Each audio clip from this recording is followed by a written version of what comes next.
Welcome to ScienceCover.com. In this session, we look at alpha, beta, and gamma radiation. We'll focus on the properties of the types of radiation, their penetration properties, and what happens to the types of radiation when they enter electric and magnetic fields. First, pause the video and try the Do Now task.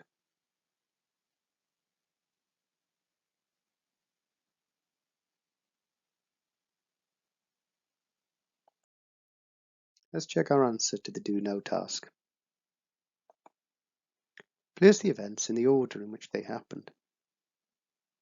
So first, Democritus stated that everything was made from simple building blocks. Then Dalton suggests atoms are like tiny spheres. Third, we have J.J. Thomson discovering the electron and creating the plum pudding model. Fourth, we have Ernst Rutherford's scattering experiment helping discover the nucleus. Fifth, we've got Bohr discovering electron shells. And sixth, we got Chadwick's discovery of the neutron and the nucleus being divided into protons and neutrons.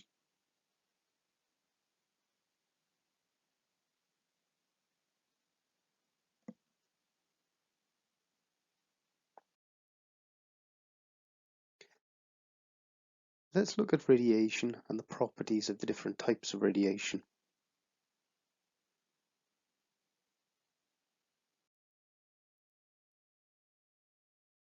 In an atom, we have a nucleus, which contains protons and neutrons.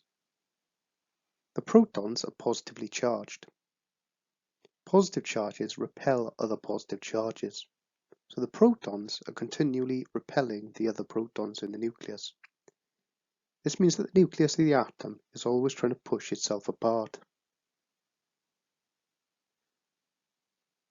Luckily, there is another force inside the nucleus called the strong force.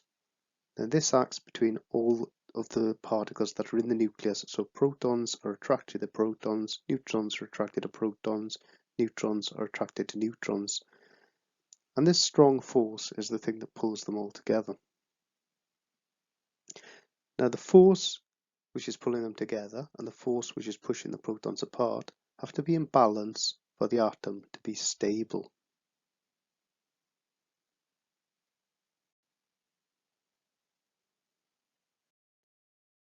If there are too many or too few neutrons, then these forces are not in balance and the atom will break apart. Now in an attempt to stop this, the atom throws off some particles. Now we call these emitted particles radiation.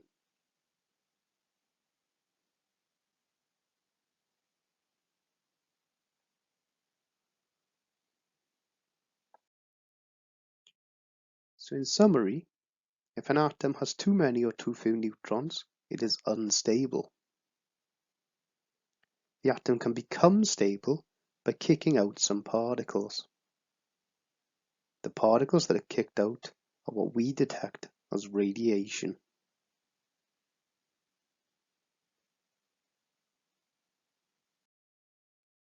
There are three types of radiation. The first is alpha radiation, which we use the symbol alpha from the Greek alphabet to represent. Now if an atom throws off alpha radiation, it is throwing off two protons and two neutrons as one particle. And since on the periodic table something that has two protons is helium, then we sometimes call this a helium nucleus. But since an alpha particle is made of two protons and two neutrons, its charge is +2. Now alpha particles are very ionizing. This means that they can knock electrons out of atoms and they can cause cellular damage and cancers.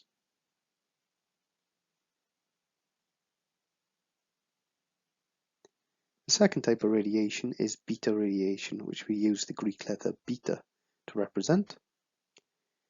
Now beta radiation is a high energy electron, and this electron gets created inside the nucleus of the atom, where if the atom has too many neutrons, one of the neutrons turns into a proton. And since we're starting off with something that's neutral and we're turning it into something that's positive, this has to be balanced out, so something equally negative is created, an electron. And this electron is high energy because it's thrown out of the atom at high speed.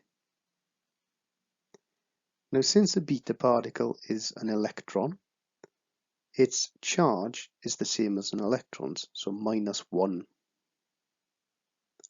Now, beta radiation is medium ionizing, so it's not as strong an ionizing radiation as alpha, but it will still damage cells and it can still cause cancers. The third type of radiation we need to look at is gamma, which we'll use the Greek symbol gamma to represent. And gamma is not a particle at all. It's actually a type of light, an electromagnetic wave that is given off the nucleus of the atom. And since it's a type of light, it doesn't actually have a charge, so we'll give it a charge of 0. Now gamma is very penetrating, which means it passes through most things. And this means that it doesn't really interact with too much material, so therefore it is classed as low ionizing. It's still very dangerous. It can still damage and destroy cells and cause cancers. However, of the 3 types of radiation, it is the least ionizing, as it's more likely to pass through a material.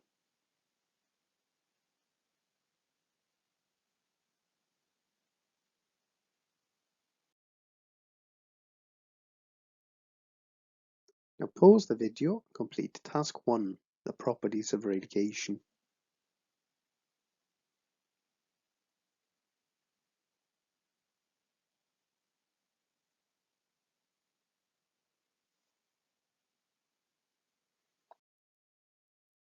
Let's check our answers. Alpha radiation has the symbol alpha from the Greek alphabet. It's made out of 2 protons and 2 neutrons. It has a charge of +2 and it's very ionizing. Beta radiation has the symbol beta from the Greek alphabet. It's a high energy electron. It has a charge of -1 and it's medium ionizing. Gamma radiation has the symbol gamma from the Greek alphabet.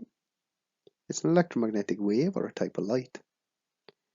It has no charge and its ionization property is low. What does ionizing mean? It means that the radiation can knock electrons out of an atom, and this can damage cells or cause cancers. Why is alpha more ionizing than gamma? Alpha is slower moving, which means that it has a higher chance of being absorbed by cells, whereas the gamma is more penetrating and therefore more likely to pass through substances without interacting.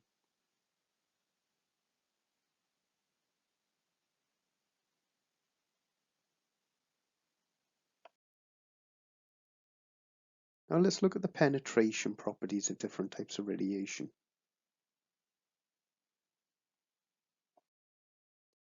First, let's look at the distance that the particles can travel in the air. Alpha radiation is made from 2 protons and 2 neutrons. This means that it's a large particle, and as it travels through the air, it's likely to bump into and collide with air particles. These will slow it down and stop it. So alpha radiation can only travel between about 5 and 10 centimeters in the air. Whereas beta radiation is a high energy electron. It's much smaller and much faster moving. So this means that it can travel up to 1 to 4 meters in the air.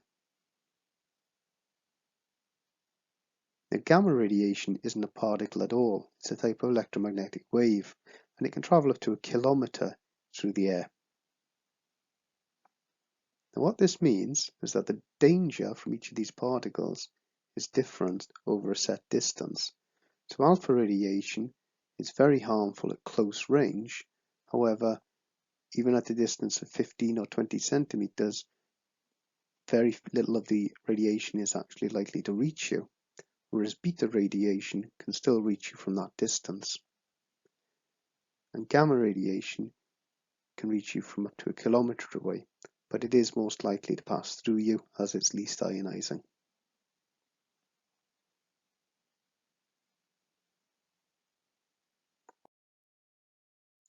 When the different types of radiation hit materials, they can either be transmitted, which means they pass through, or absorbed.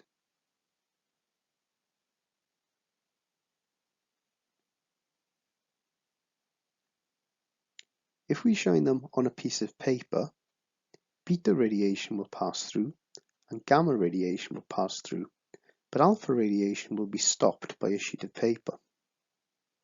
This is because it's a large particle and it's not very penetrating. If we shine the beta and the gamma on a few millimeters of aluminium, the gamma will pass through, but the beta will be stopped. Now we can use thick lead to attempt to slow down and stop the gamma radiation. However, some of the radiation can still pass through thick lead.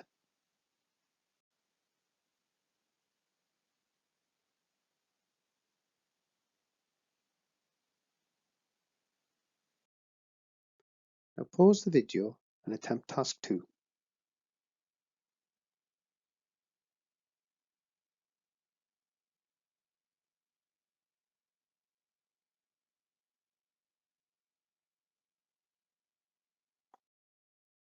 Let's check our answers to task 2.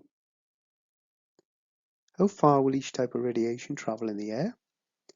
Alpha can move between 5 and 10 centimeters, beta 1 to 4 meters, and gamma up to 1 kilometer. Complete the missing sections of the table below. Beta is stopped by a few millimeters of aluminium, gamma is stopped by thick lead, and alpha is stopped by paper. Which particle is bigger? Alpha. Which particle is most ionizing? Alpha. Which particle is made from a high-speed electron? That's beta. What is an alpha particle? It's 2 protons and 2 neutrons, or a helium nucleus. What is a gamma radiation? It's a type of light wave or electromagnetic wave. Which is the most penetrating type of radiation? That's gamma. What stops alpha radiation? A sheet of paper.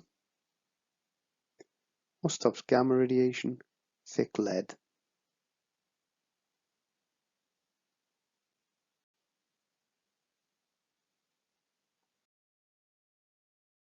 Now let's look at how radiation behaves as it enters electric and magnetic fields.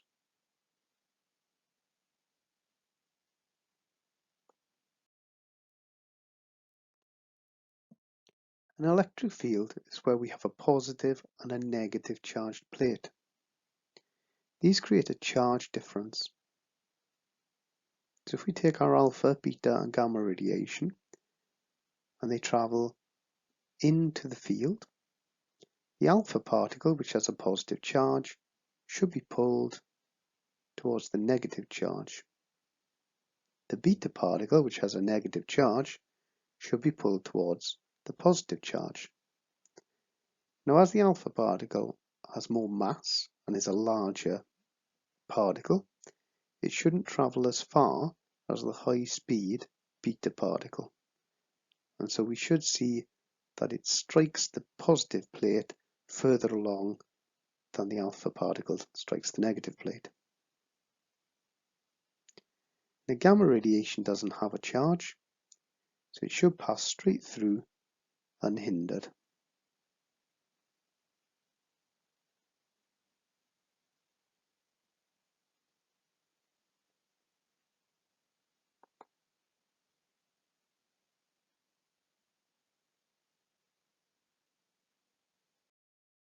To show the effect of a magnetic field, we're going to change the plane of the magnetic field.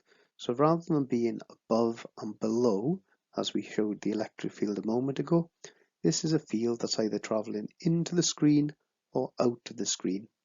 And if we use crosses, it means that it's going into the screen. And if we use dots, it means it's coming out of the screen. Now in front of us here, we can see that our field is being represented by crosses. So this means that the magnetic field is traveling into the screen. And so we're going to place our alpha, beta and gamma radiation coming from the left-hand side, traveling towards the right. Now when they strike the magnetic field, they're going to be caused to bend. So the alpha in this case is going to bend upwards, the beta is going to bend downwards, and the gamma, as it doesn't have any sort of charge, is just going to pass straight through.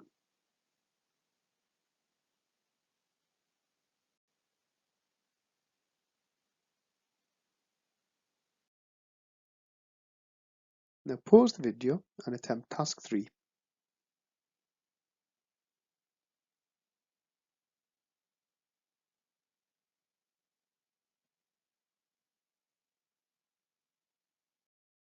Let's check our answers to task 3. The alpha particle is positive, so it should get pulled towards the negative plate.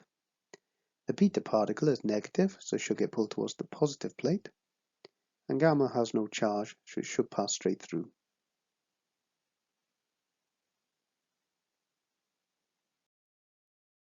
Draw the path of the particles in a magnetic field. In this case, the field is going into the paper, so alpha will get pushed up, beta will get pulled down, and the gamma should pass straight through.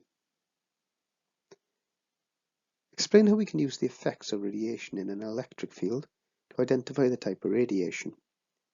So alpha has got a positive charge, so in an electric field it will be pulled towards the negative. Beta is negatively charged, so it should be pulled towards the positive. And gamma has no charge, so it should pass through without a change in direction. Why does gamma radiation not get affected by an electric or a magnetic field? Well, gamma radiation has no charge, so it's not going to be pulled in any direction by an electric field. And its charged particles, when they move, they produce a magnetic field. So since gamma has no charge, there's no magnetic field produced by it. And so that means that the magnetic field has no interaction with it. And so therefore it just passes straight through.